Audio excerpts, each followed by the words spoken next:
जिस दिन बिहार का 8 करोड़ नौजवान एक साथ जागेगा, उस दिन सरकार, ये जो निकम्मी सरकार, ये भाग खड़ी होगी, भाग खड़ी होगी।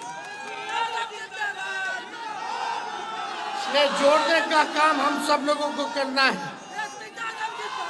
20 बरस से सत्ता की गोद में तुम करनी नींद में लीन रहने वालों, तुम सबको बिहार के युवा की यही चेतावनी है।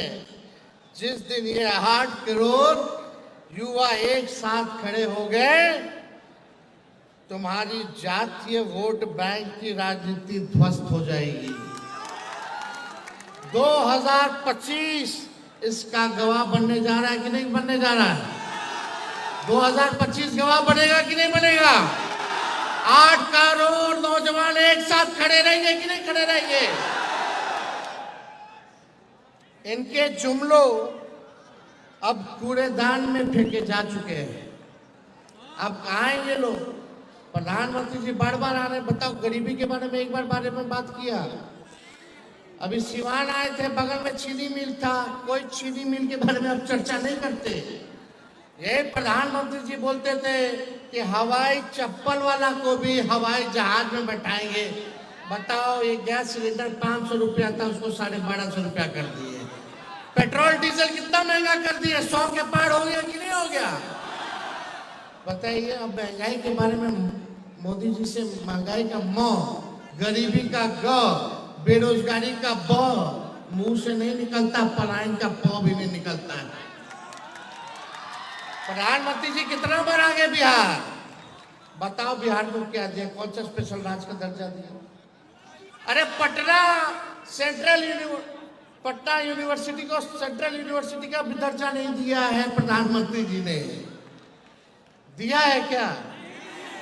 क्या दिया बिहार के? कौन सा वैकेंसी निकाल रहे हैं? कोई काम करने वाले ये लोग नहीं है। तो इनके जुमले जो है बिहार की जनता कूड़ेदान में फेंक दिया है। अब इनका जुमला बिहार में चलने वाला नहीं है। बिहार का युवा अब इतिहास लिखेगा। बिहार का युवा सिर्फ नौकरी नहीं मांगेगा, नीति बनाएगा और नेतृत्व करेगा। बताइए, केवल नौकरी नहीं ना, हम लोगों को नीति भी बनाना है और युवाओं को नेतृत्व भी करना है। बिहार का युवा नेतृत्व करेगा। जो दल सिर्फ नफरत की बातें करती है, जो दल सिर्फ नफरत बातें करती हैं, हम और आप उन्हें इस बार मोहब्बत और विकास से हराएंगे। ये लोग केवल नफरत की बात करेंगे, जात को जात से लड़ाएंगे, धर्म को धर्म से लड़ाएंगे, नकारात्मक राजनीति करेंगे। लेकिन हम लोग इनको मोहब्बत और विकास से हराने का काम करेंगे। जो नेता सिर्फ झूठे वादे करते हैं, हम और आप उन्हें सच्चाई और परिवर्तन से हराएंगे। तैयार रहो, क्रांति की अगली तारीख आने वाला है। क्रांति की अगली तारीख कौन सा है? आने वाला चुनाव है। क्रांति की तारीख आने वाला आगामी चुनाव है। चेतावनी की होगी। अब की बार बिहार में क्रांति सिर्फ नारे में नहीं, नतीजों में भी लाना होगा।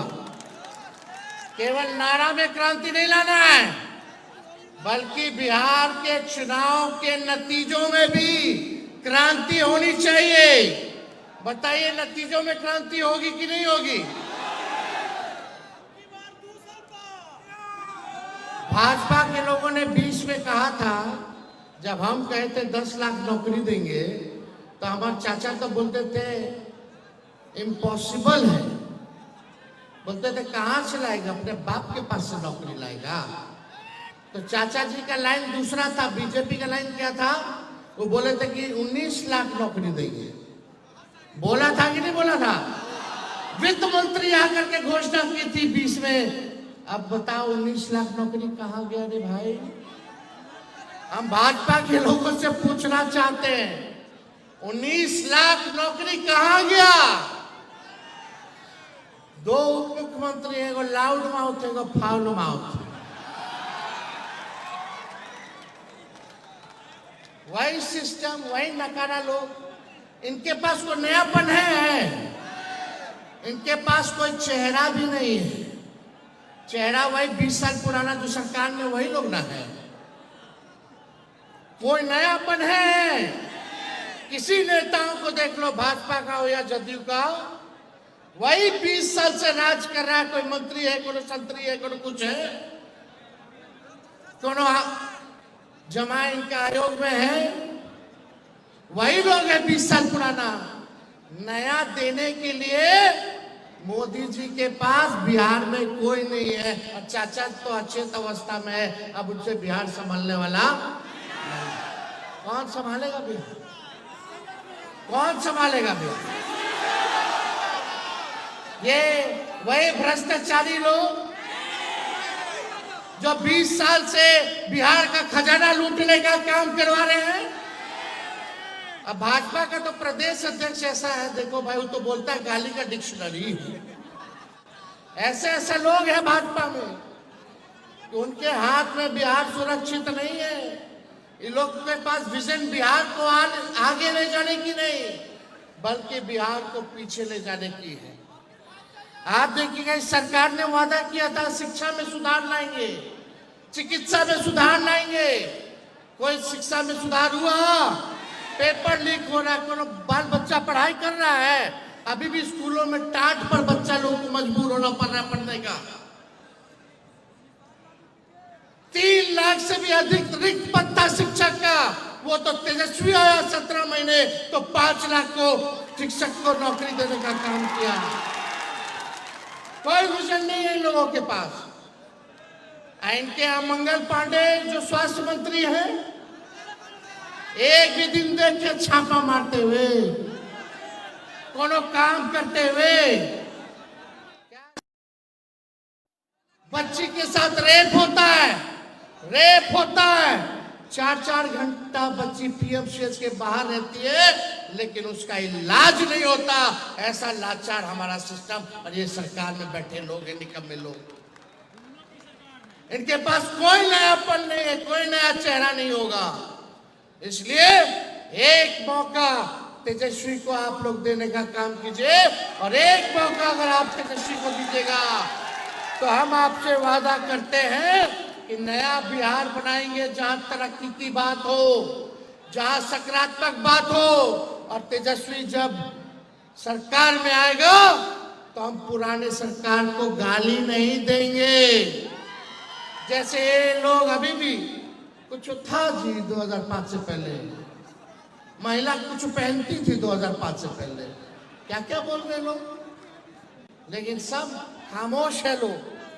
इन्होंने कहा था, प्रधानमंत्री जी ने, डिजिटल इंडिया बनाएंगे, लेकिन फॉर्म भरते भरते आप लोगों का पोर्टल जो है वो बैठ जाता है। प्रधानमंत्री जी कहते हैं डिजिटल इंडिया बनाएंगे। भाइयों और बहनों, क्या ये सरकार आपके साथ ईमानदार है? अगर जवाब नहीं है तो फिर इन्हें दोबारा मौका दिया जाना चाहिए। नहीं ना? एकदम मत देना। और अपने परिवार में अपने दोस्तों को जोड़िए, ये सारी बात बताने का काम कीजिएगा। हम कुछ घोषणा करना चाहते हैं नौजवानों के लिए। जब हमारी सरकार बनेगी, जब हमारी सरकार बनेगी तो युवा आयोग का गठन कराया जाएगा। डोमिसाइल नीति को लागू कराया जाएगा। जो फॉर्म भरिएगा वो फॉर्म फीस माफ किया जाएगा। परीक्षा केंद्र से घर, घर से परीक्षा केंद्र जाइएगा तो आपको किराया नहीं देना होगा। और यही नहीं, पेपर लीक बिल्कुल नहीं होगा। परीक्षा और नतीजा समय पर होगा। और आप सब लोगों को हम बताना चाहेंगे, युवाओं को नशे से मुक्ति दिलाने का भी कार्यक्रम हमारी सरकार जो है वो चलाने का काम करेगी। हमारी सरकार बनेगी तो एक साल में 275 दिन मिनिमम पढ़ाई की गारंटी हम लोग देने का काम करेंगे। कॉलेज में भी शिक्षकों को पढ़ाना होगा और छात्रों का 80% अटेंडेंस मस्ट होगा। वैसे ही ग्रेजुएट पास स्टूडेंट्स जिस भी परीक्षा के लिए तैयारी करना चाहते हैं, सरकार उसकी व्यवस्था कराने का काम करेगी। जो भी ग्रेजुएट पास है, जिस परीक्षा के लिए आपको तैयारी करनी है, सरकार कराएगी आप लोगों की परीक्षा की तैयारी। कभी आपने सोचा है